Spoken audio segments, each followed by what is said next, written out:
The Galactic Military Academy's lecture hall buzzed with the chittering and humming of 200 alien cadets.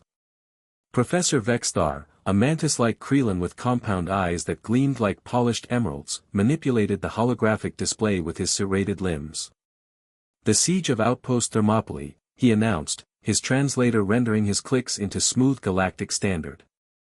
"A battle that should never have been won. Today, we dissect humanity's most infamous military impossibility." The hologram flickered to life, showing a barren moon orbiting a gas giant.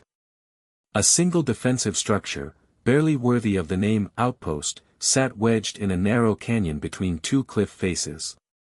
300 human soldiers, Vexthar continued, held this position against 40,000 Ravager shock troops for 72 hours. The mathematics alone suggest this is propaganda. The Ravagers, as you know, are Category 5 combatants. Humans are Category 2 at best. A Zelthian cadet, resembling a floating jellyfish of luminescent tissue, pulsed a question. "Professor, what were the human casualties?" 298 dead. 2 survivors, both critically wounded. Vexthar's mandibles clicked in what might have been admiration or disbelief. The Ravagers lost 37,000. The lecture hall erupted in discordant noise, disbelief in a dozen languages and sound frequencies. In the back corner, near the waste recycling chute, a human in a gray maintenance uniform pushed a cleaning cart. Nobody noticed him. Nobody ever did. Michael Torres had been the Academy's night janitor for 3 years, invisible as furniture to the prestigious cadets and professors who walked these halls. He paused, mop in hand, as the hologram zoomed into the canyon. His jaw tightened almost imperceptibly. "The defensive position was brilliant," Vexthar explained, highlighting the narrow choke point. "Only 50 Ravagers could attack simultaneously. But brilliance cannot explain this. The humans had limited ammunition, no air support, and no possibility of resupply. By all tactical models, they should have been overrun within 6 hours." Michael's knuckles whitened on the mop handle. A reptilian scar cadet hissed a question. What was their psychological breaking point? Surely they attempted retreat. "That's what makes this fascinating," Vexthar replied. "Intercepted communications show no panic, no breakdown in discipline. Their commander, a Colonel Emma Richardson, sent only one message to command before communications were severed: 'Gate's ours. Come and take it.'" Michael's breath caught. He'd heard Emma say those exact words, her face streaked with blood and canyon dust, her voice hoarse from shouting orders. "We've studied this battle for decades," the professor continued, "but something remains unexplained. The Ravagers possess a fear pheromone that induces paralytic terror in most species. Humans should have been catatonic within the first hour of contact. Instead, they fought harder. Because we'd already seen hell, Michael thought, remembering the screams, the acidic stench of Ravager blood, the weight of the rifle in his hands as it heated to burning. "The turning point came on hour 58, Vexthar said, pulling up combat footage. The grainy recording showed the gate, a massive blast door, cracked and sparking.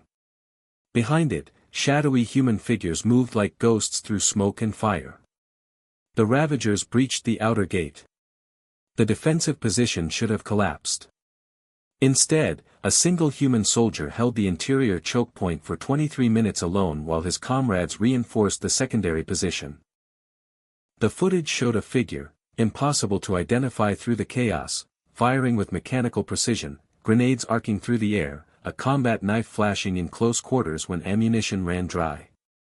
"We don't know this soldier's identity," Vexthar admitted. "Both survivors were unconscious when rescue arrived. This individual's actions remain anonymous, lost to history." Michael's hand unconsciously moved to his left side, where a Ravager blade had punched through his armor, collapsing his lung. 23 minutes. It had felt like 23 years. "The question for your tactical analysis essays," the professor concluded, "is simple: how? What psychological or biological factor allowed humans to achieve this impossibility?" The cadets filed out, their conversations animated, already forming theories. Michael waited until the hall emptied, then began his routine, picking up discarded data tablets and emptying waste receptacles. "Terrible cleaning schedule they have you on," Vexthar's voice startled him. The professor hadn't left. "Making you work during lectures." "It's fine, sir," Michael said quietly, defaulting to the invisible janitor voice. "I don't mind." Vexthar's compound eyes fixed on him with unsettling focus. "You understand galactic standard well. Did you find the lecture interesting?" Yes, sir." "You're human." It wasn't a question. "Perhaps you have insight into your species' psychology?" "The essay question stumps even my brightest students." Michael was silent for a long moment, staring at the hologram frozen on the screen, that anonymous soldier, standing alone against impossible odds. "We knew we were going to die," he said finally, his voice barely above a whisper. "That's the thing nobody understands. We weren't fighting to survive. We were fighting so they'd remember they'd been in a fight." Vexthar's antennae twitched. "An interesting theory, Janitor." "Torres. Sergeant Michael Torres. 3rd Platoon, Bravo Company." He met the professor's eyes. "And it's not theory." The mop clattered to the floor. Vexthar's translator was silent for several seconds, processing. "You're claiming I held that gate." Michael's voice was steady now, decades of silence breaking. "For 23 minutes that felt like forever. And when Lieutenant Jake Morrison pulled me back, half dead and drowning in my own blood, I was angry because I wasn't finished yet." He pointed at the hologram. "You want to know how we did it? We were terrified every single second. That fear pheromone worked just fine on us. But being scared and running away aren't the same thing. Colonel Richardson taught us that. We held because someone had to. Because 40,000 Ravagers on that moon meant 40,000 weren't killing colonists on New Austin." Vexthar was motionless, every instinct telling him this was impossible. Janitors weren't heroes. Heroes didn't push mops. "I held that gate," Michael repeated, softer now. He picked up his mop. "Now I clean lecture halls. Funny how life works." As he walked away, Vexthar finally found his voice. "Why didn't you say anything?" "For 3 years." Michael paused at the door. "Who asks a janitor about their past, Professor?"